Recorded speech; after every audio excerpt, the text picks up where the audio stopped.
ಓ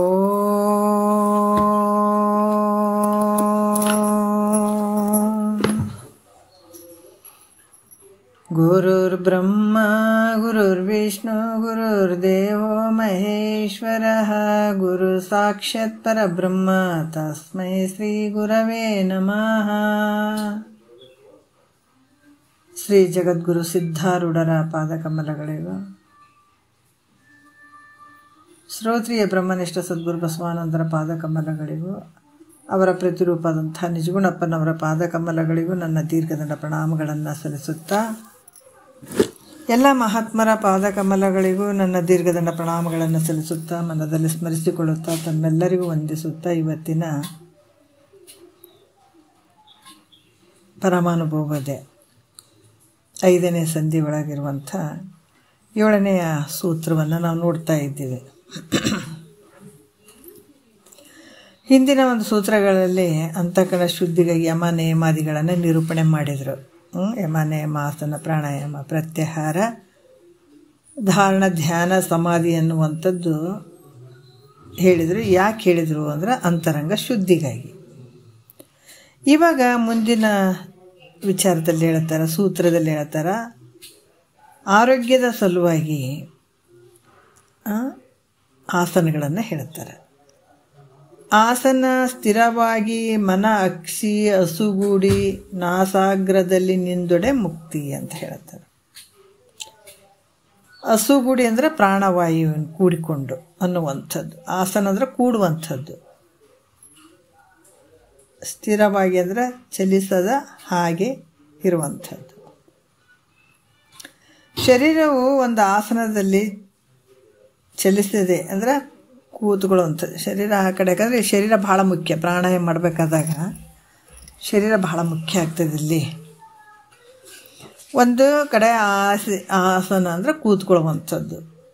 ಅದು ಹೆಂಗಂದ್ರೆ ಆ ಕಡೆ ಈ ಕಡೆ ಚಲನತ್ವ ಇರಬಾರ್ದು. ಶರೀರ ಹಂಗೆ ಕೂತ್ಕೊಳ್ಬೇಕು. ಮನಸ್ಸು ಹೃದಯದಲ್ಲಿ, ನೇತ್ರ ದೃಷ್ಟಿಯು ನಾಸಾಗ್ರದಲ್ಲ, ಮೂಗಿನ ತುದಿಯಲ್ಲಿ ಆ ನೇತ್ರದ ದೃಷ್ಟಿ ಇಡುವಂಥದ್ದು.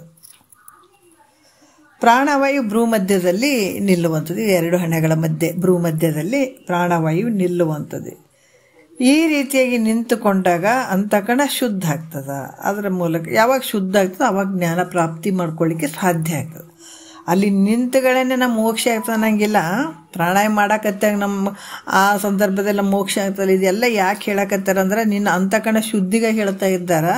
ಅದರ ಮೂಲಕ ಈ ಜ್ಞಾನವನ್ನು ಪಡ್ಕೊಳ್ಳೋಕೆ ಸಾಧ್ಯ ಅದ ಅನ್ನುವಂಥದ್ದು ವಿಚಾರ ತಿಳಿಸ್ತಾ ಇದ್ದಾರೆ. ಈಗ ಹೇಳ್ತಾರೆ ಅವರು, ಆಸನಗಳಿಂದ ಶರೀರಕ್ಕೆ ಆರೋಗ್ಯವಾಗುವುದಂತ ಅದರ ಪ್ರಯೋಜನವನ್ನು ಹೇಳುತ್ತಾರೆ. ಆಸನದಿಂದ ಏನದ ಶರೀರಕ್ಕೆ ಆರೋಗ್ಯವಾಗುವುದು. ಏನು ಹೇಳ್ತಾರೆ ಒಂದರ ನುಡಿಯಲ್ಲಿ, ಇವು ತಾವೇ ಯಮ ನಿಯಮಗಳು ಇಂತು ನೋಡ್ರಿ. ಇವರಿಂದೆ ಭವಬಾಧೆ ಅಳಿಯುವುದು, ಬಳಿಕಿನ ಯುವತಿ ಕೇಳು ಆಸನ, ಗತಿಯ ನೊರೆವನ್ನು ನಾನವರಿಂದೆ ತನುರುಜೆ ಪರಿಯುವುದು. ಇವು ತಾನೇ ಅಂತಂದ್ರೆ ಈಗ ಹೇಳಿದವು ಹೆಂಗೆ ಯಮ ನಿಯಮಗಳು ಏನದಾವ ಈ ರೀತಿ. ಇವುಗಳಿಂದ ಏನದ ಈ ಸಂಸಾರ ದುಃಖವು ನಾಶ ಆಗುವಂಥದ್ದು ಅಂತ ಹೇಳ್ತಾರೆ. ಯಾಕಂದ್ರೆ ಯಮ ನಿಯಮಾದಿಗಳಿಂದ ಏನು ದುರ್ಗುಣಗಳಿಂದ ಅದರಿಂದ ನಿನ್ನಲ್ಲೇನು ದುಃಖ ಇರ್ತದ ಅದು ಪರಿಹಾರ ಆಗ್ತದೆ. ಈ ದುರ್ಗುಣಗಳಿಂದ ನಿನಗೆ ದುಃಖ ಆಗಿರುವಂಥದ್ದು ಅದನ್ನು ಪರಿಹಾರವಾಗಿ ಈ ಸದ್ಗುಣಗಳಿಂದ ಶಾಂತಿ ದೊರಕುವಂಥದ್ದು. ಇಲ್ಲಿ ಕೂಡ ಹೇಳ್ತಾರೆ, ಯಮ ನಿಯಮಾದಿಗಳಿಂದ ದುರ್ಗುಣಗಳಿಂದಾದ ದುಃಖವು ಪರಿಹಾರಕ್ಕಾಗಿ ಸದ್ಗುಣಗಳಿಂದ ಶಾಂತಿಯು ಸಿಗ್ತದ ಅನ್ನುವಂಥ ವಿಚಾರವನ್ನು ಹೇಳ್ತಾರೆ. ಅದರಿಂದ ಮೇಲಿಂದ ನೋಡಿದ್ರೆ ಮುಕ್ತಿ ಶಬ್ದಕ್ಕೆ,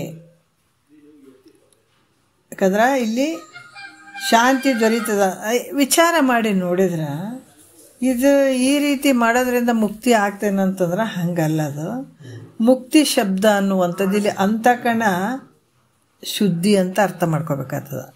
ಇವೆಲ್ಲ ಯಾಕೆ ಹೇಳ್ತಾರಂದ್ರೆ ಅಂತಃಕರಣ ಶುದ್ಧಿಗಾಗಿ ಮಾಡ್ಕೊಳ್ಬೇಕನ್ನುವಂಥದ್ದು.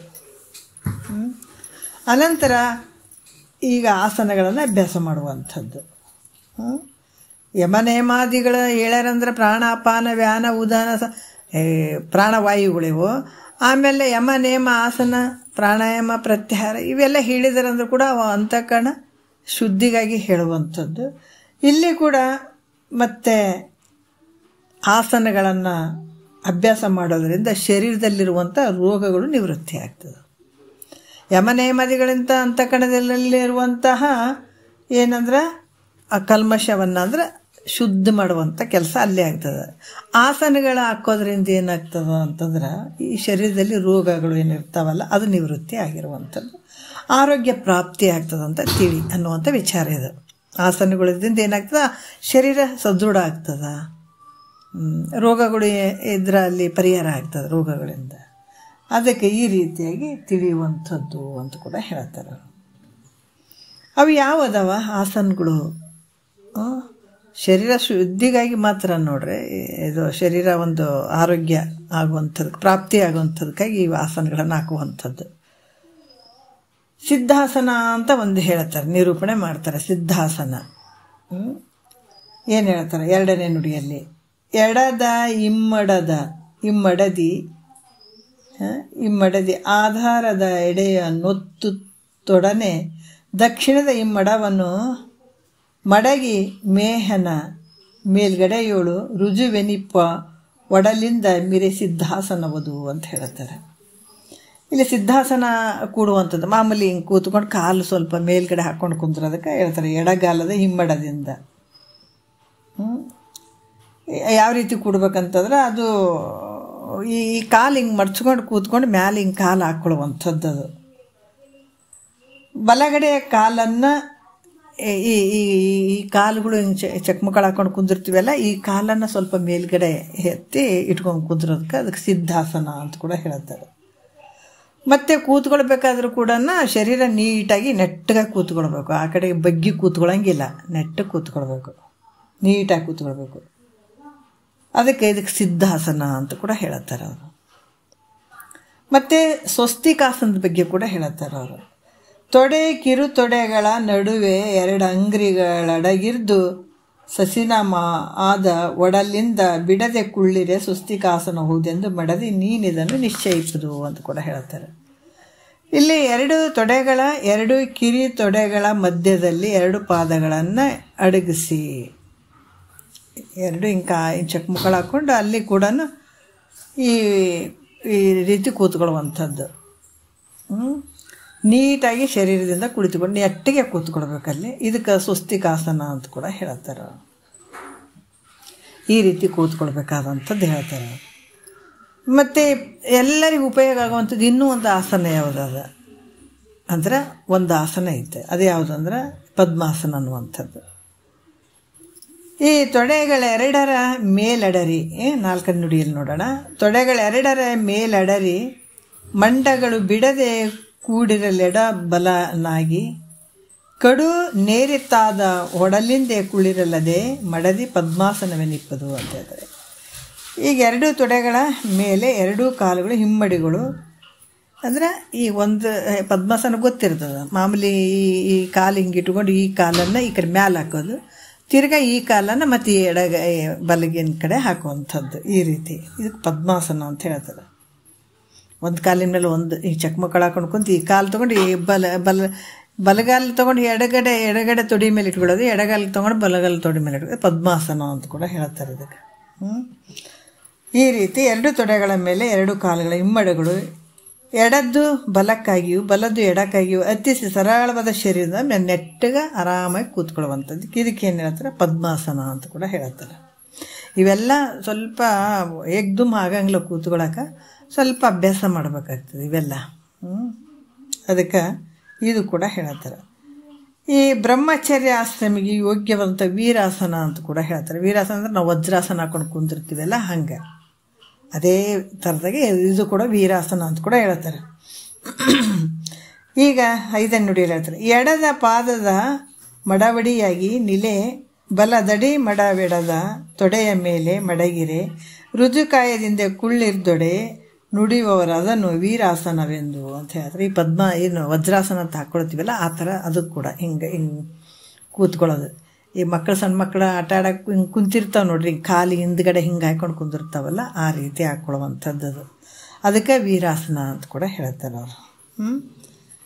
ಅದು ಒಂದೇ ಥರ ಇರ್ತದೆ, ವಜ್ರಾಸನ ಥರನೇ ಅದನ್ನು, ವಜ್ರಾಸನೇ ಅದನ್ನು. ಹಾಗಾಗಿ ಇಲ್ಲಿ ಕೂಡ ಹೇಳುತ್ತಾರೆ ವೀರಾಸನ ಅಂತ ಕೂಡ ಹೇಳ್ತಾರೆ ಅದಕ್ಕೆ. ಮತ್ತು ಇಲ್ಲಿ ಅದಕ್ಕೆ ಇದು ಏನಂದರೆ ಎಡದ ಪಾದವನ್ನು ಮಡಚಿ ಹಿಂಗೆ ಮಡ್ಚೋದು. ಅಂಬಗಾಲ ಹಚ್ಚಾಗ ಹುಡುಗರು ಹೋಗ್ತಿರ್ತಾವೆ, ಹಂಗೆ ಹಿಂಗೆ ನೆಟ್ಟಕ್ಕೆ ಕುಂದಿರ್ತಾವೆ ನೋಡ್ರಿ, ಆ ಥರ ವಜ್ರಾಸನ ಅಂದ್ರೆ, ವೀರಾಸನ ಅಂದ್ರೆ. ಎರಡು ಪಾದವನ್ನು ಮಡಚಿ ಅದರ ತುದಿಯನ್ನು ನೆಲಕ್ಕೆ ಊರಿ ಆ ಎಡದ ತೊಡೆಯ ಮೇಲೆ ಬಲದ ಕಾಲನ್ನು ಹೇರಿ ಸರಳವಾದ ಶರೀರದಿಂದ ಕೂತ್ಕೊಳ್ಳೋದಕ್ಕೆ ವೀರಾಸನ ಅಂತ ಹೇಳ್ತಾರೆ. 6ನೇ ನುಡಿಯಲ್ಲಿ ಹೇಳ್ತಾರೆ, ತನಗೆ ಧ್ಯಾನಕ್ಕೆ ಅನುಕೂಲವಾಗಿರುವ ಹಾಗೆ ಆಸನ ಯಾವುದದು ಅದನ್ನು ಮಾಮೂಲಿ ಸುಖಾಸನ ಅಂತ ಹೇಳ್ತಾರೆ. ಅಂದರೆ ನಮಗೇನು ಯಾವ ರೀತಿ ಕೂತ್ಕೊಂಡ್ರೆ ನಮ್ಗೆ ಆರಾಮ ಅನ್ನಿಸ್ತದ ಆ ರೀತಿ ಕೂತ್ಕೊಳ್ಳುವಂಥದ್ದು. ತನಗಾವ ತೆರೆದಿಂದ ಜನಿಪುದು ಧೈರ್ಯವಂತನೂ ಆಗಿ ಕುಳ್ಳಿರ್ದು ಚಲಿಸದೆ ಮನ ಹಸುಗಳನ್ನು ನಿರೋಧಿಸಲದು ಸುಖಾಸನವೆಂದು ತಿಳಿಯುವುದು ನಳಿನಾಕ್ಷಿ ಅಂತ ಹೇಳ್ತಾರೆ ಅವರು. ತನಗಂದ್ರೆ ಆವ ತೆರೆದಿಂದ ಯಾವ ರೀತಿಯಿಂದ ನಿನಗೆ ಯಾವ ರೀತಿ ಕೂತ್ಕೊಂಡ್ರೆ ನನಗೆ ಆರಾಮ ಅನ್ನಿಸ್ತದ, ಈ ರೀತಿ ಯಾವ ರೀತಿ ಕೂತ್ಕೊಂಡ್ರೆ ಯೋಗಕ್ಕೆ ತನ್ನ ಧ್ಯಾನಕ್ಕೆ ಅನುಕೂಲ ಆಗಿರುವಂಥದ್ದು. ನಾವು ಧ್ಯಾನ ಮಾಡಬೇಕಾದಾಗ, ಯೋಗ ಮಾಡಬೇಕಾದಾಗ ನಮಗೆ ಹೆಂಗೆ ಅನುಕೂಲ ಆಗ್ತದೆ ಹಂಗೆ ಕೂತ್ಕೊಳ್ಳುವಂಥದ್ದು. ಮತ್ತು ಹಾಗೆ ತಾನು ಕುಳಿತುಕೊಂಡು ಮನೋವಾಯು ದೃಷ್ಟಿಗಳನ್ನು ನಿಗ್ರಹಿಸಲು ಮನಸ್ಸು ಮತ್ತು ಯಾವ ರೀತಿ ಅಂತಂದ್ರೆ ಹೇಳ್ತಾರೆ ಅವರು, ಈ ನೆಟ್ಟು ಕೂತ್ಕೊಂಡು ಈ ಮನಸ್ಸು ಮತ್ತು ಪ್ರಾಣವಾಯುಗಳನ್ನು ನಿರೋಧಿಸಲದು ಸುಖಾಸನ ಅಂತ ಹೇಳ್ತಾರೆ. ಅಲ್ಲಿ ಆ ರೀತಿ ಕೂತ್ಕೊಂಡು ಮಾಡುವಂಥದ್ದು, ನಿಗ್ರಹ ಮಾಡುವಂಥದ್ದು, ಮನಸ್ಸನ್ನು ಮತ್ತು ವಾಯುವನ್ನು, ಪ್ರಾಣವಾಯುವನ್ನು ನಿಗ್ರಹಿಸುವಂಥದ್ದು. ಇದಕ್ಕೆ ಸುಖಾಸನ ಅಂತ ಹೇಳ್ತಾರೆ. ಆರಾಮಾಗಿ ಕೂತ್ಕೊಳ್ಳುವಂಥದ್ದು ನೆಟ್ಟಗೆ, ಈ ರೀತಿ ತಿಳಿ. ಆಸನ ಸ್ಥಿತಿ ನಿರೂಪಣೆ ಸೂತ್ರ 7ಕ್ಕೆ ಪದ 53 ಅಂತ ಇಲ್ಲಿ ಆಸನಗಳ ಬಗ್ಗೆ ಹೇಳಿದರು ಅವರು.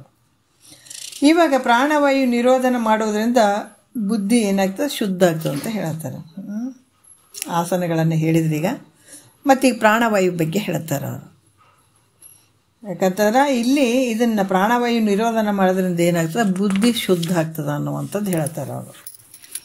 8ನೇ ನುಡಿ ನೋಡೋಣ ನಾವು.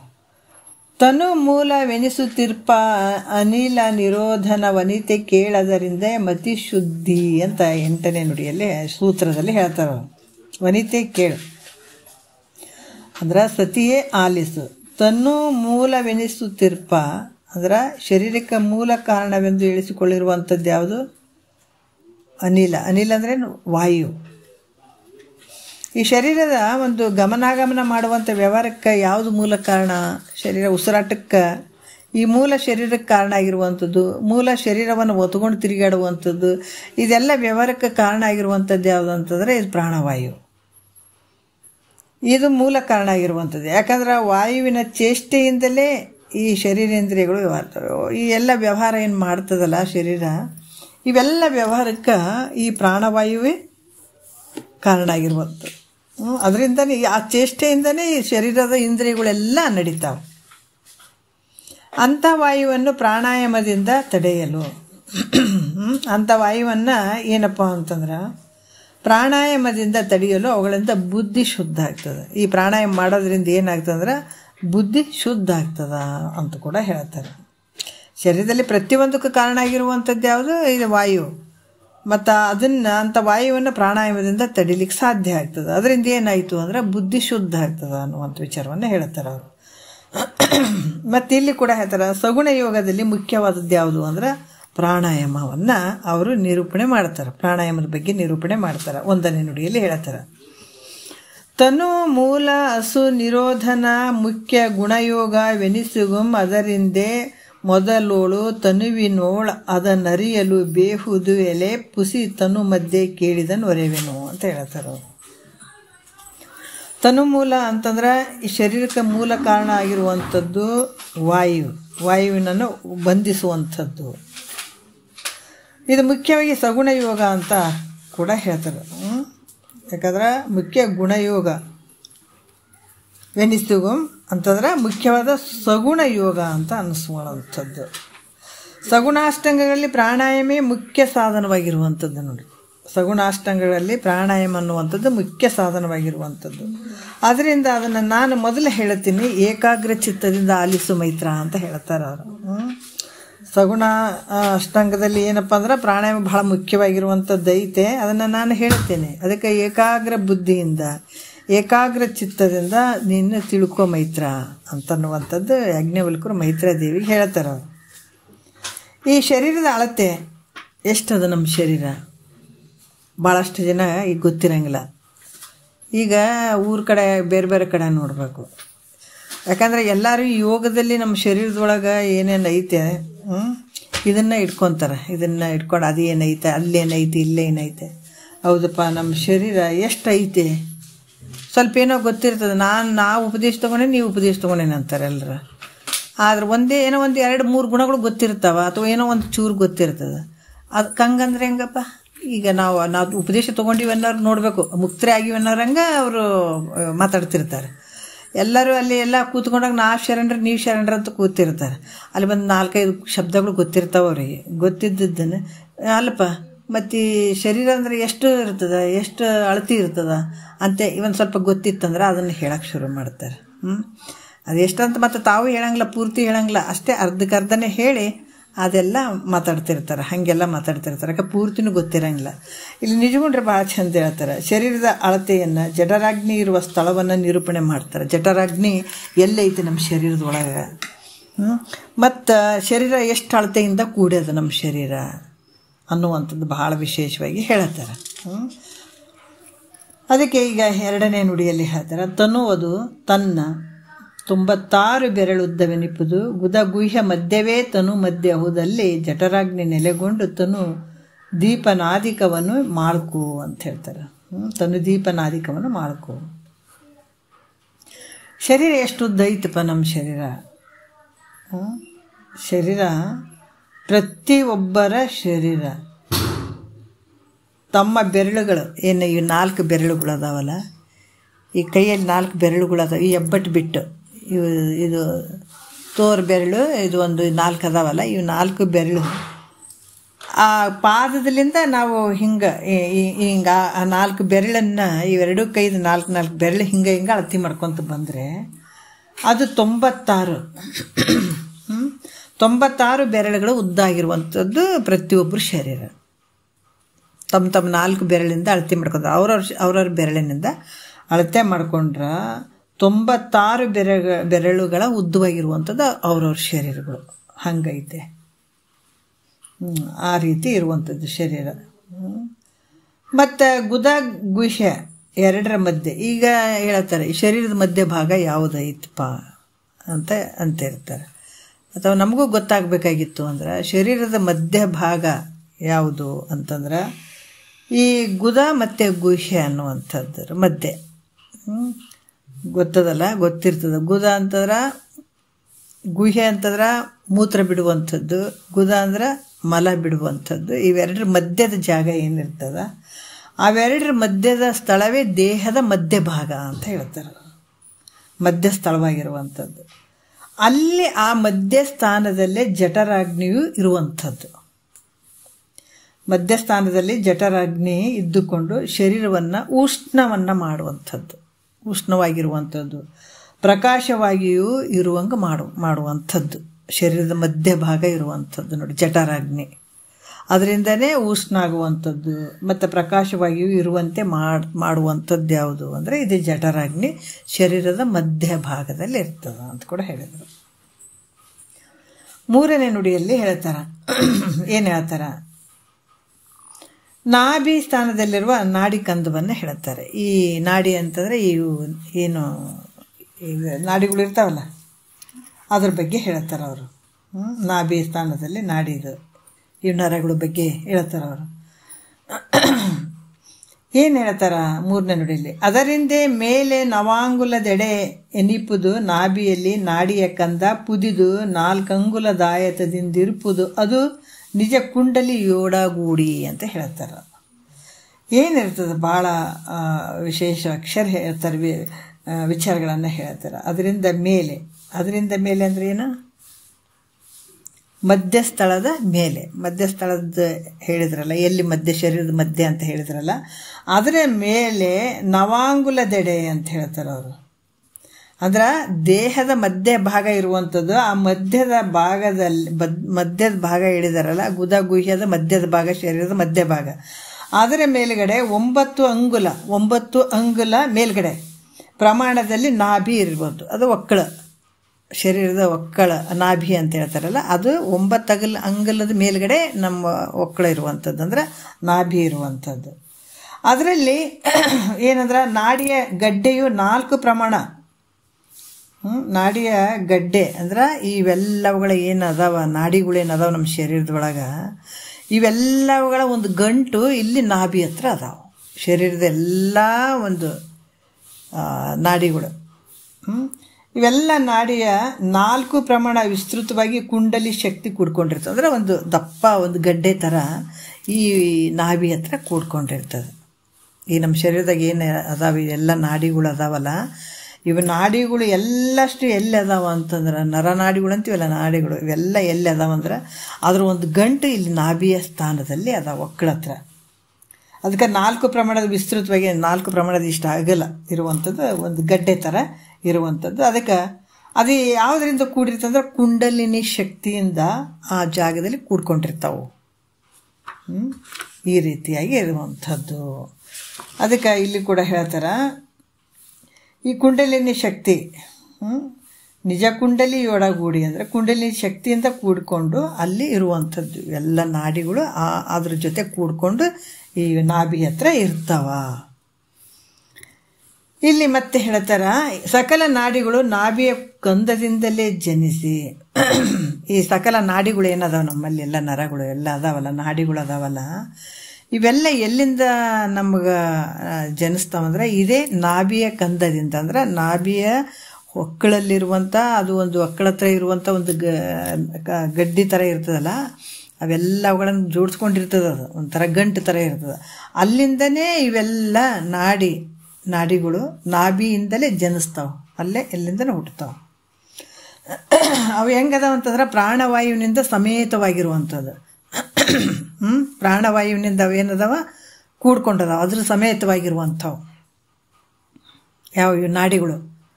ಈ ಪ್ರಾಣವಾಯು ಅದಾವಲ್ಲ, ಪ್ರಾಣವಾಯುವಿನಿಂದ ಸಮೇತವಾಗಿರುವಂಥವು ಕೂಡ್ಕೊಂಡಂಥವು ನಾಡಿಗಳು. ಅವುಗಳಲ್ಲಿ ಮುಖ್ಯವಾಗಿ 3 ನಾಡಿಗಳು ಮುಖ್ಯವಾಗಿದಾವೆ. ಈ 3 ನಾಡಿಗಳಲ್ಲಿ ಮನಸ್ಸು ಸಂಚಾರ ಮಾಡ್ತದೆ ನೋಡ್ರಿ. ಅದೆಲ್ಲ 72,000 ನಾಡಿಗಳೇನ ಹೇಳ್ತಾರೆ. ಆ ನಾಭಿಯ ಗಡ್ಡಿ ಒಳಗಿಂದನೇ ಪ್ರತಿಯೊಂದು ನಾಡಿಗಳು ಅಲ್ಲಿ ಹುಟ್ಟುವಂಥವು ಇರ್ತಾವ. ಅವು ಹೆಂಗಿರ್ತಾವಂದ್ರೆ ಪ್ರಾಣವಾಯುವಿನಿಂದ ಸಮೇತವಾಗಿರ್ತಾವೆ, ಪ್ರಾಣವಾಯುವಿನಿಂದ ಸಮೇತವಾಗಿರ್ತಾವೆ. ಅವುಗಳಲ್ಲಿ ಬಹಳ ಮುಖ್ಯವಾಗಿರುವಂಥದ್ದು 3 ನಾಡಿಗಳು ಅದಾವೆ. ಇವೇ 3 ನಾಡಿಗಳಲ್ಲಿ ಈ ಮನಸ್ಸು ಸಂಚಾರ ಮಾಡ್ತಾ ಇರ್ತದೆ. ಅದಕ್ಕೆ ಹೇಳ್ತಾರಲ್ಲ, ಗಂಗೆ ಯಮುನೆ ಸರಸ್ವತಿ ಎಲ್ಲ ಅಲ್ಲಿ ನಿಂತಿವೆ ದೇಹದ ಒಳಗೆಲ್ಲ, ಕೂನವು ಹಿಡಿದು ಸ್ಥಾನೆಲ್ಲ ನೀ ನಮಿಸುತ್ತ ಬಾರೋ ಬೇರಿಲ್ಲ. ನೋಡ್ರಿ, ಇವು 3 ನಾಡಿಗಳು ಹೆಂಗದ, ಗಂಗೆ ಯಮುನೆ ಸರಸ್ವತಿ ಎಲ್ಲ ಅವು ನಿಂತಿವೆ ದೇಹದ ಒಳಗೆಲ್ಲ, ಕೂನವು ಹಿಡಿದು ಸ್ಥಾನೆಲ್ಲ ನೀ ನಮಿಸುತ್ತ ಬಾರೋ ಬೇರಿಲ್ಲ. ನಿನ್ನಂತೋ ಈ ಜಗವೆಲ್ಲ ನೀ ಸುಮ್ಮನೆ ತಿರುಗಿದಿ ದೇಶೆಲ್ಲ, ಸುತ್ತಿ ಸುತ್ತಿ ನೀ ದಣದೆಲ್ಲ ಅದರ ಫಲವೇ ನಿನಗೆ ಸಿಗಲಿಲ್ಲ. ಅದ್ಭುತ ಹೇಳ್ತಾರಲ್ಲ ಮಹಾತ್ಮರು. ಈಗ ಅದನ್ನು ಹೇಳ್ತಾರೆ, ಶರೀರದಲ್ಲಿ ಎಷ್ಟು ನಾಡಿಗಳು ಅದಾವೋ ಅವೆಲ್ಲ ನಾಡಿಗಳು ಈ ನಾಡಿಯ ಗಡ್ಡೆಯಿಂದಲೇ ಉತ್ಪನ್ನ ಆಗ್ತಾವೆ ನೋಡ್ರಿ. ಇಲ್ಲಿ ನಾಭಿ ಒಳಗೆ ಏನದಾವ, ನಾಭಿ ಅಂದರೆ ಒಕ್ಕಳ, ಅಲ್ಲೇನು ಒಂದು ಗಡ್ಡಿ ಥರ ಐತಲ್ಲ, ಅಲ್ಲೇ ಎಲ್ಲ ನರಗಳು ಅದರಿಂದನೇ ಉತ್ಪನ್ನ ಆಗ್ತಾವ. ಮತ್ತು ಅಲ್ಲಿ ಪ್ರಾಣವಾಯು ಸಂಚಾರವನ್ನು ಮಾಡ್ತಾ ಇರ್ತದ. ಮತ್ತೇನಾಗ್ತದ, ಅವುಗಳಲ್ಲಿ ಈ ನಾಡಿಗಳಲ್ಲಿ ಪ್ರಾಣವಾಯು ಸಂಚಾರವನ್ನು ಮಾಡ್ತಾ ಇರ್ತದಲ್ಲಿ. ಅವುಗಳಲ್ಲಿ 3 ನಾಡಿಗಳು ಬಹಳ ಮುಖ್ಯ ಆಗಿರ್ತಾವೆ. ಅವುಗಳಲ್ಲಿ ಮನಸ್ಸು ಯಾವಾಗಲೂ ಸಂಚಾರ ಮಾಡ್ತಾ ಇರ್ತದ. ಮುಖ್ಯವಾಗಿ 3 ನಾಡಿಗಳು ಯಾವುವು? 3 ನಾಡಿಗಳು ಯಾವಪ್ಪ ಅಂದ್ರೆ 5ನೇ ನುಡಿಯಲ್ಲಿ ಆದರೆ ಎಡ ಬಲವೆನಿಪ ನಾಸ ಪುಟಾಂತರ ವೈದಿ ಬಿಡದಿರ್ಪವಿಡೆ ಪಿಂಗಳೆಗಳು ನಡುವೆ ಶಿಕಾಂತ ಮಾದುದದೆ ಸುಸುಮ್ನ ನಾಡಿ ಮಡದಿ ಕೇಳದು ಯೋಗದಳು ಮುಖ್ಯ ಅಂತ ಹೇಳ್ತಾರೆ.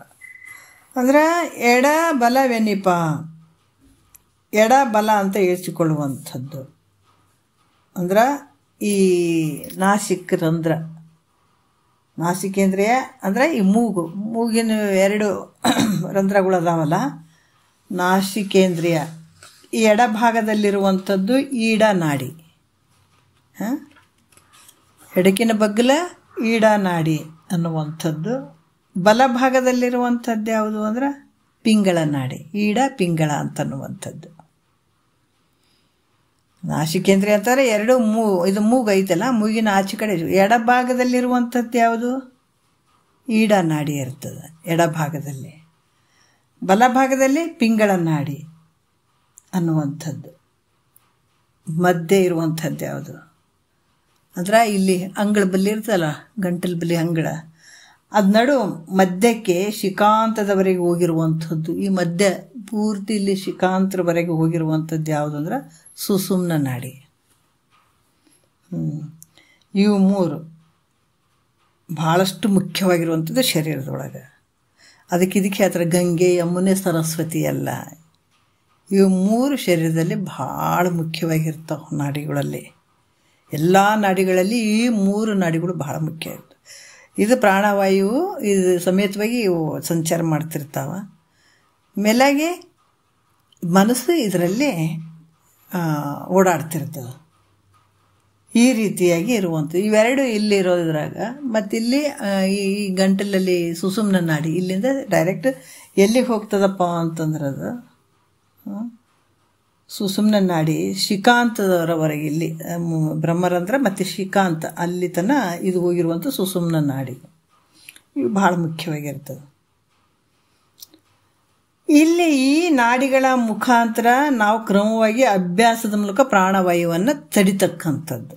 ಪ್ರಾಣವಾಯು ಈ ಅಭ್ಯಾಸ ಮಾಡಬೇಕು. ಇವು 3ರಿಂದ ಅಂದ್ರೆ ಇವು 3 ನಾಡಿಗಳ ದ್ವಾರ ಇವೆಲ್ಲ ಯೋಗದಲ್ಲಿ ಬರ್ತಾವ.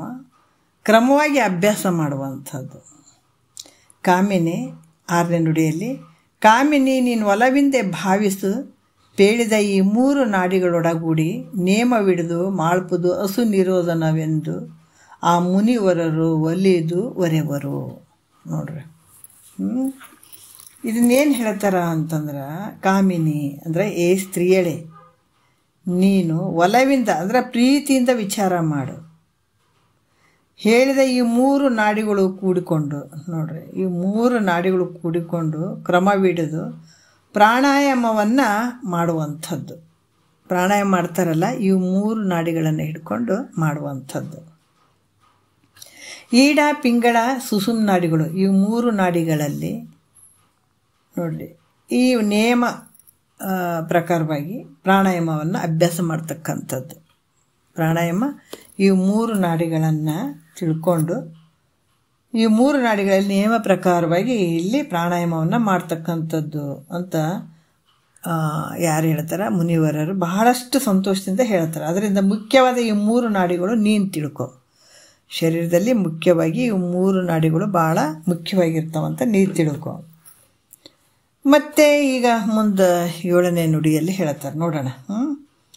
ಈ ಕುಂಡಲಿ ಅನ್ನುವಂಥದ್ದು ಒಂದು ಸರ್ಪ ಐತೆ. ಕುಂಡಲಿ ಹೆಸರಿನ ಒಂದು ಸರ್ಪ ಐತೆ. ಅದು ಸರ್ಪವು ನಾಡಿ ಕಂದವನ್ನು 7 ಸುತ್ತಕೊಂಡಿರ್ತದೆ ನೋಡ್ರಿ. ಅದು ಕುಂಡಲಿ ನಾಮಕದ ಒಂದು ಸರ್ಪ ಏನು ಮಾಡಿರ್ತದ, ಇವು ನಾಡಿಗಳು ಅದಾವಲ್ಲ, ನಾಡಿಗಳು ಒಂದು ಗಡ್ಡಿ ನಾಭಿ ಹತ್ರ ಅದಾವಲ್ಲ, ಅದನ್ನು ಆ ಒಂದು ಗಡ್ಡೆಯನ್ನು ಅನ್ನ ಕಂದವನ್ನು 7 ಸುತ್ತಕೊಂಡಿರ್ತದಂತೆ. ಯಾವುದು? ಕುಂಡಲಿ ಅನ್ನುವಂಥ ಒಂದು ಸರ್ಪ. ಅಂದರೆ ಆ ಹೆಸರು ಹೇಳಿದ್ದಾರೆ. ಕುಂಡಲಿ ಅನ್ನುವಂಥ ನಾಮಕ ಅಂದರೆ ಆ ಹೆಸರಿನಿಂದ ಕೂಡಿದಂಥ ಒಂದು ಸರ್ಪ ಇರುವಂಥದ್ದು. ಹೆಸರು ಸರ್ಪ ಅಂತ ಹೇಳ್ತಾರೆ. ಕುಂಡಲಿ ಆ ಥರ ಇರ್ತದಂಥದ್ದು. ಕುಂಡಲಿ ನಾಮಕ ಸರ್ಪವು ನಾಡಿ ಕಂದವನ್ನು 7 ಪ್ರಕಾರವಾಗಿ ಸುತ್ತಕೊಂಡಿರ್ತದೆ. ಇಲ್ಲೇ ಯಾಕಂದರೆ ಈ ಕುಂಡಲಿ ಆ ಥರ ಅದು ಹೆಂಗಿರ್ತಂದ್ರೆ ಮುಂದೆ ಹೇಳ್ತಾರದು. ಅದರಿಂದನೇ ಈ ಒಂದು ವಿಷಯಾದಿಗಳಲ್ಲಿ ಈ ಜೀವಾತ್ಮರು ಬಡದಾಡುವಂಥದ್ದು, ಅದರಲ್ಲಿ ಅದೇ ಸತ್ಯ ಅಂದ್ಕೊಂಡಿರುವಂಥದ್ದು. 7ನೇ ನುಡಿಯಲ್ಲಿ ಹೇಳ್ತಾರ, ಕುಂಡಲಿ ಯುರಗನು ಆ ಕಂದವನ್ನು ಉರೆ ಸುತ್ತಿ ಕೊಂಡು 7 ಬಳಸಿನಿಂದವೇ ತನ್ನ ತುಂಡವನ್ನಿಟ್ಟು ಸುಸುಮ್ನಿಗೆ ನಿಜವಾಲ ದಂಡವಿರಲು ಕೆಳಗೆ ಎಸೆವುದು ಅಂತ ಹೇಳ್ತಾರೆ ಅವರು. ಕುಂಡಲಿ ಯುರಗವನು ಅಂದ್ರೆ ಕುಂಡಲಿ ಸರ್ಪ ಅನ್ನುವಂಥದ್ದು.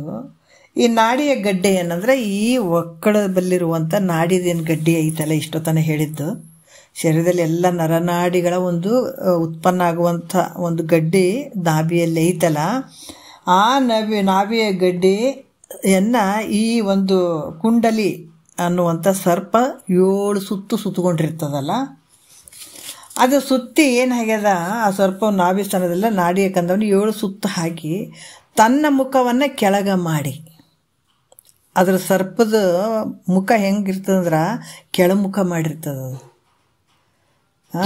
ಅದಕ್ಕೆ ಆ ನಾಡಿಯ ಕಂದವನ್ನು 7 ಸುತ್ತು ಹಾಕಿ ತನ್ನ ಮುಖವನ್ನು ಕೆಳಗೆ ಮಾಡಿ, ಅದು ಸರ್ಪದ ಮುಖ ಎಲ್ಲಿರ್ತದ ಅದಕ್ಕೆ ಕೆಳಗೆ ಮಾಡಿರ್ತದೆ. ಕೆಳಗೆ ಮಾಡಿ ಯಾವಾಗಲೂ ವಿಷವನ್ನು ಕಾರ್ತಿರ್ತದೆ. ವಿಷವನ್ನು ಹಿಂಗೆ ಕೆಳಮುಖ ಮಾಡಿರ್ತದೆ, ಮಾಡಿ ಯಾವತ್ತೂ ವಿಷವನ್ನು ಕಾರ್ತಿರ್ತದೆ.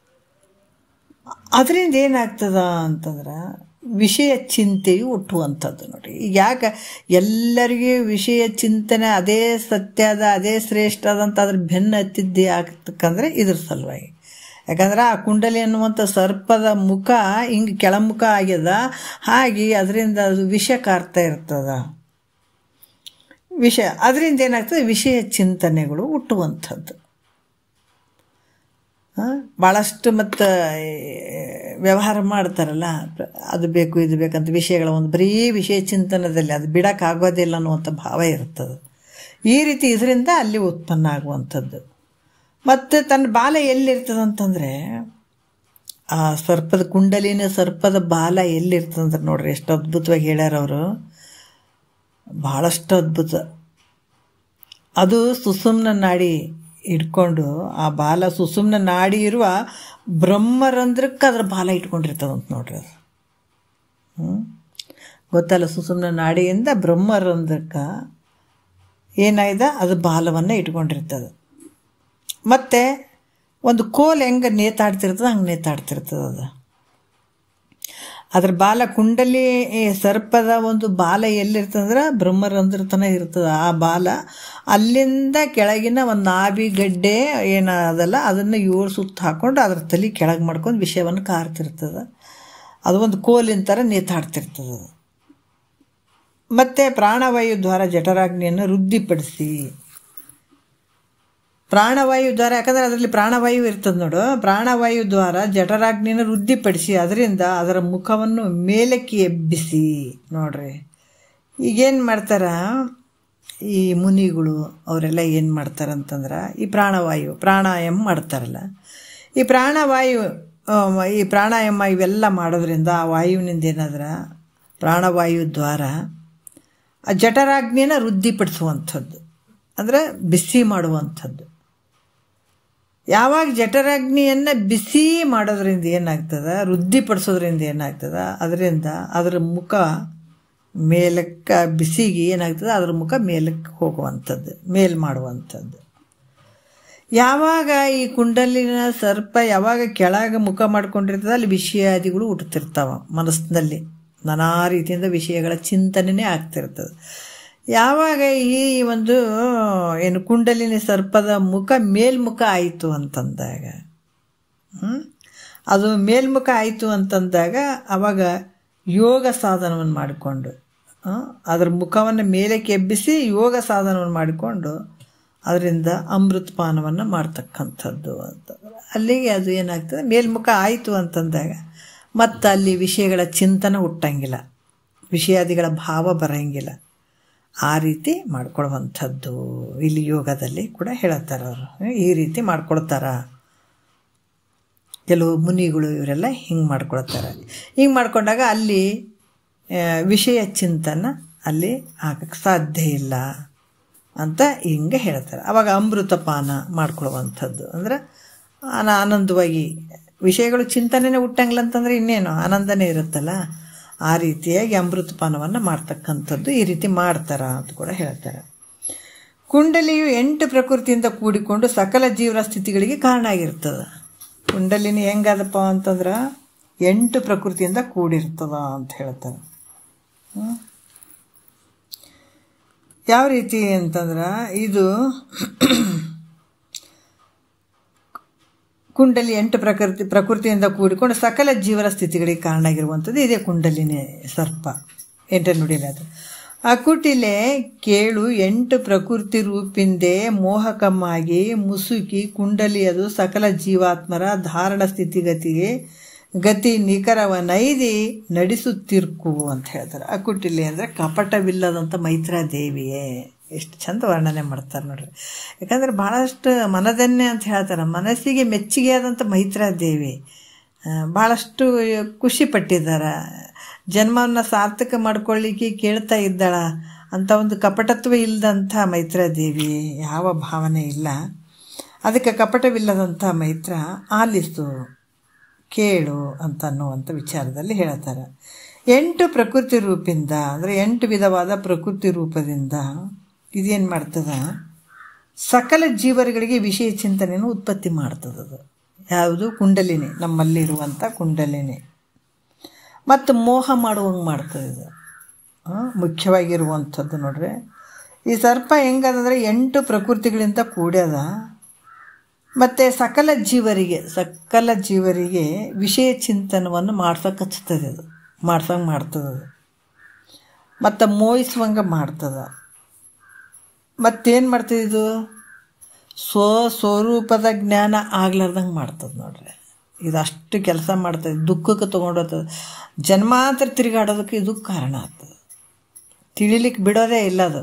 ಆ ರೀತಿ ಆಗ್ತಾ ಇರುವಂಥದ್ದು. ಅದಕ್ಕೆ ತಮ್ಮ ಸ್ವಸ್ವರೂಪದ ಜ್ಞಾನವು ಉದಯ ಆಗದಂಗೆ ಮಾಡುವಂಥದ್ದು. ಇದು ಸ್ವಸ್ವರೂಪದ ಒಂದು ಜ್ಞಾನಕ್ಕೆ ಒದಿಕೆ ಅಂದರೆ ಮುಚ್ಚಿದಂಗೆ ಅಚ್ಚಾದಿಸಿ ಅದೇ ಒದಿಕೆ ಆದಂಗೆ. ಅಜ್ಞಾನ ಯಾವ ರೀತಿ ಅಂದ್ರೆ ನಿನ್ನ ಸ್ವಸ್ವರೂಪವನ್ನು ಆವರಣ ಮಾಡಿಬಿಡ್ತದೆ, ಕಾಣ್ಲಾರ್ದಂಗೆ ಮಾಡ್ತದೆ. ಯಾವ ರೀತಿ ಒಂದು ಕೆರೆಯಲ್ಲಿ ಬಳ್ಳಿ ಇರ್ತದೆ, ಅದರ ನೀರನ್ನು ಕಾಣ್ಲಾರ್ದಂಗೆ ಮಾಡಿಬಿಡ್ತದೆ ನೋಡ್ರಿ. ಅದೇ ನೀರನ್ನು ಕಾಣಂಗಿಲ್ಲ, ಎಲ್ಲಿದ ಅಲ್ಲಿ ನೀರಲ್ಲೇ ಇರ್ತದೆ, ನೀರನ್ನು ಕಾಣ್ಲಾರ್ದಂಗೆ ಮಾಡ್ತದೆ. ಅದೇ ರೀತಿ ಕೂಡ ಇದು ಏನು ಮಾಡ್ತದಂದ್ರೆ ಸಕಲ ಜೀವರುಗಳಿಗೆ ಆಸೆಯನ್ನು ಹುಟ್ಟಿಸುವಂಥದ್ದು, ವಿಷಯಗಳ ಚಿಂತನವನ್ನು ಮಾಡುವಂಥದ್ದು, ಸ್ವಸ್ವರೂಪದ ಜ್ಞಾನಕ್ಕೆ ಆವರಣ ಮಾಡಿಬಿಡ್ತದೆ. ಮಾಡಿ ತಮ್ಮನ್ನು ತಾವು ತಿಳಿಲಿಕ್ಕೆ ಕೊಡ್ಲಾರ್ದಂಗೆ ಮಾಡಿಬಿಡ್ತದೆ. ಆ ಕಡೆ ಭಾವನೆ ಹಾಕ್ಲಾರ್ದಂಗೆ ಮಾಡಿಬಿಡುವಂಥದ್ದು. ಮತ್ತು ಜನನ ಮರಣಗಳಿಗೆ ಕಾರಣ ಆಗಿರುವಂಥದ್ದು. ಯಾಕಂದ್ರೆ ಜನನ ಮರಣ ಏನು ಹುಟ್ಟುವಂಥದ್ದು, ಸಾಯುವಂಥದ್ದು, ಇದೆಲ್ಲದಕ್ಕೂ ಕಾರಣ ಆಗಿರುವಂಥದ್ದು, ಇದೆಲ್ಲದಕ್ಕೂ ಕಾರಣ ಆಗಿರ್ತದೆ ಅಂತ ಕೂಡ ಹೇಳ್ತಾರೆ ಅವರು.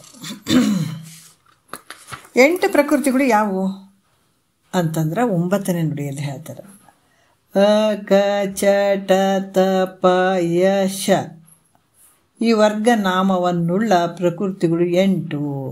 ಅವರಿಂದವೇ ಸಕಲಾರ್ಥ ಸಾಧಕಮಾಗಿ ಕುಂಡಲಿಯೇ ಮೋಹಕ ಒಪ್ಪುವುದು ಅಖಿಲ ಜೀವರ್ಗಳಿಗೆ ಅಂತ ಹೇಳ್ತಾರೆ ನೋಡಿ. ಇವೆಂಟು ಹೇಳ್ತಾರೆ ಅವರು, ಅಕ್ಷರಗಳು ಹೇಳ್ತಾರೆ. ಅ ಕ ಚ ಟ ತ ಪ ಯ ಶ ಅನ್ನುವಂಥ 8 ಅಕ್ಷರಗಳು 8 ಪ್ರಕೃತಿಗಳಂತ ಹೇಳಿಸ್ಕೊಳ್ಪಡ್ತಾವೆ. ಇವು ಅಂದರೆ 8 ವರ್ಗಗಳಲ್ಲಿ ಇವು ಯಾವತ್ತೂ ಸ್ವರ ಮತ್ತು ವ್ಯಂಜನಗಳು ಅಂತರ್ಭೂತಗಳಾಗಿರ್ತವೆ ಇವುಗಳಲ್ಲಿ ಅಂತ ಕೂಡ ಹೇಳ್ತಾರೆ ಅವರು. ಈ ರೀತಿ ಸ್ವರ ಮತ್ತು ಇದ್ರ ಜೊತೆ ಏನಂದರೆ ವ್ಯಂಜನಗಳು ಇವು ಇದರಲ್ಲಿ ಅಂತರ್ಭೂತ ಆಗಿರ್ತಾವೆ. ಈ ರೀತಿ ತಿಳ್ಕೊಳ್ಬೇಕಾದಂಥದ್ದು. ಈ ಪ್ರತಿಯೊಂದು ಈ ನಾವು ಭಾಷೆಯನ್ನು ಈ ಭಾಷಾ ರೂಪವಾಗಿ ಸಕಲ ವ್ಯವಹಾರಕ್ಕೆ ಕಾರಣ ಆಗಿರುವಂಥವು 8 ಕಾರಣ ಆಗಿರುವಂಥ. ಅದರಿಂದ 8 ಪ್ರಕೃತಿಗಳಿಂದ ಕೂಡಿದ ಕುಂಡಲಿ ನಾಮಕ ಸರ್ಪವು 8 ಪ್ರಕೃತಿಗಳಿಂದ ಕೂಡಿದಂಥ ಈ ಕುಂಡಲಿನಿ ನಾಮಕವಾದಂಥ ಈ ಸರ್ಪ ಏನು ಮಾಡ್ತದೆ ಅಂತಂದ್ರೆ ಎಲ್ಲ ಜೀವರುಗಳಿಗೆ ಮೋಹವನ್ನುಂಟು ಮಾಡುವಂಥದ್ದಾಗಿದೆ ಇದು. ಈ ರೀತಿಯಾಗಿ ಮೋಹ ಮಾಡುವಂಥದ್ದಾಗ್ಯದ. ಮತ್ತು ಇದು ಯಾವ ರೀತಿ ಅಂತಂದ್ರೆ ಇದನ್ನು ಯಾವ ರೀತಿ ತೆಗಿಬೇಕು ಅಂತಂದಾಗ ಅವರು ಇದಕ್ಕೆ ಹೇಳಿದ್ರೆ ಹತ್ತನೇ ನುಡಿ ಒಂದು ನೋಡಿ ಬಿಡೋಣ. ಸ್ವಲ್ಪ ಅದ. ಪ್ರಾಣಾಯಾಮದಿಂದ ಜಠರಾಗ್ನಿಯು ವೃದ್ಧಿಯನ್ನು ಹೊಂದಲು ಕುಂಡಲಿ ಶಕ್ತಿಯು ಬಾಯಿಯನ್ನು ತೆರೆಯುವುದು ಅಂತ ಕೂಡ ಹೇಳ್ತಾರೆ. ಯಾಕಂದ್ರೆ ಈಗ ಇದನ್ನು ಯಾವ ರೀತಿ ತೆಗಿಬೇಕು, ಈ ಸಕಲ ಜೀವರುಗಳಿಗೆ ಈ ರೀತಿಯಾಗಿ ಇದು ಆವರಣ ಮಾಡಿಬಿಟ್ಟದ. ಅದಕ್ಕೆ ಇವತ್ತು ವಿಷಯಾದಿಗಳನ್ನು ಬಿಡೋಕೆ ಮತ್ತು ಯಾವ ರೀತಿಯಿಂದನೂ ಸಾಧ್ಯ ಆಗ್ತಾ ಇಲ್ಲಲ್ಲ. ಅದಕ್ಕೆ ಇದು ಯಾವುದರಿಂದ ನಾವು ಆ ಒಂದು ಕುಂಡಲಿ ಸರ್ಪದ ಒಂದು ಮುಖವನ್ನು ಮೇಲ್ಮುಖ ಮಾಡಬೇಕು ಅಂತಂದಾಗ ಹತ್ತನೇ ನುಡಿಯಲ್ಲಿ ಹೇಳ್ತಾರೆ, ಉದರಾಗ್ನಿಯ ಹಸು ನಿರೋಧನದಿಂದ ಪೇರ್ಚಿ ತಾಪದೊಳೆದ್ದು ಕುಂಡಲಿಯದು ತನ್ನ ವದನವನ್ನು ಆ ನಾಡಿಯಿಂದಾಗ ತೆಗೆಯುವುದು ಸುದತಿ ಮತ್ತದನ್ನೆಂದು ಮುಸುಕದು. ಎಷ್ಟು ಅದ್ಭುತವಾಗಿ ಹೇಳ್ತಾರೆ. ಯಾಕಂತಂದ್ರೆ ಈ ರೀತಿ ಪ್ರಾಣಾಯಾಮದಿಂದ ಮಾಡ್ತಾರೆ ನೋಡ್ರಿ. ಪ್ರಾಣಾಯಾಮ ಇದರಿಂದ ಏನಾಗ್ತದೆ ಅಂದ್ರೆ ಜಠರಾಗ್ನಿಯು ಅಧಿಕ ಆಗ್ತದೆ. ಜಠರಾಗ್ನಿಯಲ್ಲಿ ಅಧಿಕ ಉಷ್ಣತೆ ಆಗ್ತದೆ. ಅದು ಪ್ರಾಣಾಯಾಮ ಮಾಡೋದ್ರಿಂದ ಏನಾಗ್ತದೆ ಉಷ್ಣ ಜಾಸ್ತಿ ಆಗ್ತದೆ. ಜಠರಾಗ್ನಿ ಅಧಿಕವಾಗಲು ಅದರ ಸಂಬಂಧವಾದಂಥ ಒಂದು ಬಿಸಿ ಜಾಸ್ತಿ ಆಗ್ತದೆ, ಉಷ್ಣ ಜಾಸ್ತಿ ಆಗ್ತದೆ. ಆ ಬಿಸಿ ಜಾಸ್ತಿ ಆದಾಗ ಏನಾಗ್ತದೆ, ಆ ಜ್ವಾಲೆ ಕುಂಡಲಿ ಸರ್ಪದ ಮುಖಕ್ಕೆ ಬಡಿತದೆ. ಅದಕ್ಕೆ ಈ ಪ್ರಾಣಾಯಾಮದಿಂದ ಏನಾಗ್ತದ, ಕುಂಡಲಿ ಸರ್ಪದ ಮುಖಕ್ಕೆ ಬಡಿತದೆ. ಆವಾಗ ಏನಾಗ್ತದ, ಸರ್ಪವು ಆ ಮುಖ ಏನು ಕೆಳಗೆ ಮಾಡಿರ್ತದೆ, ಅಧೋಮುಖವಾಗಿ ಮಾಡಿರ್ತದಲ್ಲ, ಅದನ್ನು ತೆಗೆದು ಮೇಲ್ಮುಖ ಆಗಿಬಿಡ್ತದೆ. ಆ ಬಿಸಿಗೆ ಮೇಲ್ಮುಖ ಮಾಡ್ತದೆ. ಆ ಮೇಲ್ಮುಖ ಮಾಡ್ಕೊಂತು ಅಂತಂದಾಗ ಆವಾಗ ವಿಷವನ್ನು ಕಾರುವಂಥದ್ದು ಬಿಡ್ತದೆ. ಅಂದ್ರೆ ವಿಷಯಾದಿಗಳಲ್ಲಿ ಆ ಭಾವ ಹೋಗೋದು ಕಡಿಮೆ ಆಗ್ತದ್ರೆ ಬಿಡ್ತದೆ. ಮತ್ತು ಒಂದು ಸಲ ಈ ಪ್ರಾಣಾಯಾಮಗಳು ಇದನ್ನೆಲ್ಲ ತಿಳ್ಕೊಂಡಂತ ಏನಂತಂದ್ರೆ ಈ ಮುನಿಗಳು ಇವರೆಲ್ಲ ಏನಂತಾರೆ, ಕೆಲವರೆಲ್ಲ ಯೋಗವನ್ನು ಮಾಡ್ತಿರ್ತಾರೆ ನೋಡ್ರಿ. ಇದನ್ನು ತಿಳ್ಕೊಂಡೆ ಅವ್ರು ಏನು ಮಾಡ್ತಾರೆ ಅಂತಂದ್ರೆ ಇದನ್ನೆಲ್ಲ ಪ್ರಾಣಾಯಾಮ ಇವೆಲ್ಲ ಮಾಡಿ ಮತ್ತು ನಾವು ಇದು ಒಂದು ತಿಳ್ಕೊಳ್ಬೇಕು. ಇದು ಸಗುಣ ಅಷ್ಟಾಂಗ ಯಾವುದು ಅಂತಂದ್ರೆ ಫಸ್ಟು 1ನೇ ಅಧ್ಯಾಯ 2ನೇ ಅಧ್ಯಾಯ 3ನೇ ಅಧ್ಯಾಯ ಭಾಳ ಅದ್ಭುತವಾಗಿ ಹೇಳಿದ್ದಾರೆ. ಅವು ಯಾವ ತಿಳಿಲಿಲ್ಲ ಅಂದಾಗ ಇಲ್ಲಿ ಕ್ರಮವಾಗಿ ಹೇಳ್ಕೊತ ಬಂದಿದ್ದಾರೆ. ನಿರ್ಗುಣ ಅಷ್ಟಾಂಗ ಯೋಗ ಇವೆಲ್ಲ ಹೇಳ್ಕೊತ ಬಂದಾರೆ. ಆದರೆ ಅವು ಯಾವ ತಿಳಿಲಿಲ್ಲ ಅಂದಾಗ ಇದಕ್ಕೆ ಹೇಳಿದ್ದಾರೆ. ಅವರು ಇದನ್ನು ಹೇಳ್ತಾ ಇದ್ದಾರೆ, ಅಟ್ಲೀಸ್ಟ್ ಇಷ್ಟರ ಮಾಡಲಿ ಅಂತ. ಮತ್ತು ಈ ರೀತಿ ಮಾಡೋದ್ರಿಂದ ನಮ್ಮ ಮೋಕ್ಷ ಆಗ್ತದೆ ಅನ್ನುವಂಥದ್ದಲ್ಲಿ ಇದೆಲ್ಲ ಮಾಡೋದು ಯಾತಕ್ಕಂದ್ರೆ ಅಂತಕಣ ಶುದ್ಧಿಗೆ ಹೇಳುವಂಥದ್ದು ನಾವು ನೆನ್ಪಿಟ್ಕೋಬೇಕು.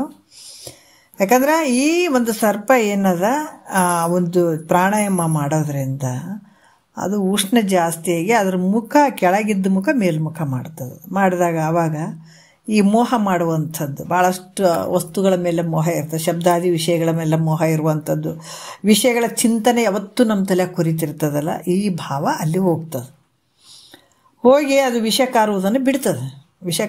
ಬಿಟ್ಬಿಡ್ತದೆ. ಯಾಕಂದ್ರೆ ಮೇಲ್ಮುಖ ಆಗಿಬಿಡ್ತಲ್ಲ, ವಿಷ ಕಾರುವುದನ್ನು ಬಿಟ್ಬಿಡ್ತದೆ. ಆದರೆ ಒಂದು ಸಲ ಅದು ಕೆಳಗಿನ ಮುಖವನ್ನು ಮೇಲ್ಮುಖ ಮಾಡಿದ್ದು ಮತ್ತೆ ಯಾವತ್ತು ಮುಚ್ಚಂಗಿಲ್ಲ, ಅದು ಮತ್ತೆ ಕೆಳಗೆ ಮಾಡಂಗಿಲ್ಲ, ಅದು ಮುಗೀತು. ಈ ರೀತಿ ಮಾಡೋದ್ರಿಂದ ಏನಾಗ್ತದೆ, ಈ ಸಾಧನೆಗೆ ಅಂತಕಣ ಶುದ್ಧಿ ಆಯ್ತಂದಾಗ ಇದನ್ನು ಜ್ಞಾನ ಪ್ರಾಪ್ತಿ ಮಾಡ್ಕೊಳಕ್ಕೆ ಸಾಧನಕ್ಕೆ ಏನಾಗ್ತದೆ, ಅದು ಯೋಗ್ಯ ಆಗ್ತದೆ. ಹಾಗಾಗಿ ಮೊದಲ ಈ ಕುಂಡಲಿನಿ ಸರ್ಪದ ಮುಖವನ್ನು ಮೇಲ್ಮುಖ ಮಾಡ್ಕೊಂಡಾಗ ಅದು ಮತ್ತೆ ಕೆಳಮುಖ ಆಗಂಗಿಲ್ಲ. ಒಂದು ಸಲ ಮೇಲ್ಮುಖ ಆಯಿತು ಅಂದರೆ ಮತ್ತೆ ತಿರ್ಗಾ ಕೆಳಮುಖ ಆಗಂಗಿಲ್ಲ ಅದು ಯಾವತ್ತು ಅಂತ ಕೂಡ ಹೇಳ್ತಾರೆ ಅವರು. ಈ ರೀತಿಯಾಗಿ ಹೇಳ್ತಾರೆ. 11ನೇ ನುಡಿ ಇವಾಗ ಟೈಮ್ ಆಯ್ತು, ಬೇಡ ಇದನ್ನು ಇಟ್ಕೊಂಡು ಮತ್ತೆ ನಾವು ನಾಳೆ ಮಾತಾಡೋಣ. ಇವು ಸ್ವಲ್ಪ ಪ್ರಾಣಾಯಾಮ ಬಗ್ಗೆ ಅದ್ರ ಬಗ್ಗೆ ಇತ್ತಲ್ಲ, ನಾವು ಸುಮ್ಮನೆ ಮತ್ತೆ ಬೇರೆ ಬೇರೆ ವಿಷಯಾಂತರ ಆಗಬಾರ್ದು ಅಂತ ಹೇಳ್ಬಿಟ್ಟು ಎಷ್ಟು ಐತೆ ಅಷ್ಟು ಹೇಳ್ಕೊಂಡು ಬರುವಂಥದ್ದು. ಬಟ್ ಇವೆಲ್ಲ ಮಾಡೋದ್ರಿಂದ ಯಾತಕ್ಕಂದ್ರೆ ಅಂತಕಣ ಶುದ್ಧಿಗಾಗಿ ಅವು ಯಾವ ತಿಳಿಲಿಲ್ಲಪ್ಪ ನಮಗಂತಂದಾಗ ಇವ ಅಟ್ಲೀಸ್ಟ್ ಇದಾರ ಮಾಡು ಅನ್ನುವಂಥ ವಿಷಯದಲ್ಲಿ ಶರೀರದ ಬಗ್ಗೆ ಹೇಳ್ತಾರೆ. ಅದಕ್ಕೆ ಈ ಒಂದು ಇದರಲ್ಲಿ ಸಗುಣ ಅಷ್ಟಾಂಗದಲ್ಲಿ ಶರೀರ ಮನಸ್ಸು ಭಾಳ ಮುಖ್ಯ ಇರ್ತದೆ. ನಿರ್ಗುಣ ಅಷ್ಟಾಂಗದಲ್ಲಿ ಬರೀ ಮನಸ್ಸು ಇರ್ತದೆ. ಇಲ್ಲಿ ಶರೀರನ ಹಿಡ್ಕೊಂಡು ಇದನ್ನು ಮಾಡಿದಾಗ ಅಂತಕಣ ಶುದ್ಧ ಮಾಡ್ಕೊಳ್ಬೇಕಾಗ್ತದೆ. ಮಾಡ್ಕೊಂಡು ಮತ್ತೆ ಅದರ ದ್ವಾರ ಜ್ಞಾನವನ್ನು ಪ್ರಾಪ್ತಿ ಮಾಡ್ಕೊಳಕ್ಕೆ ಹೇಳ್ತಾರೆ ಅವರು. ಮತ್ತು ಮುಂದೆ ನೋಡೋಣ ಒಂದೆರಡು ಮತ್ತು ಗುರುಗಳು ಪಾದಕ್ಕೆ ಅರ್ಪಿಸಿ ಹರವು.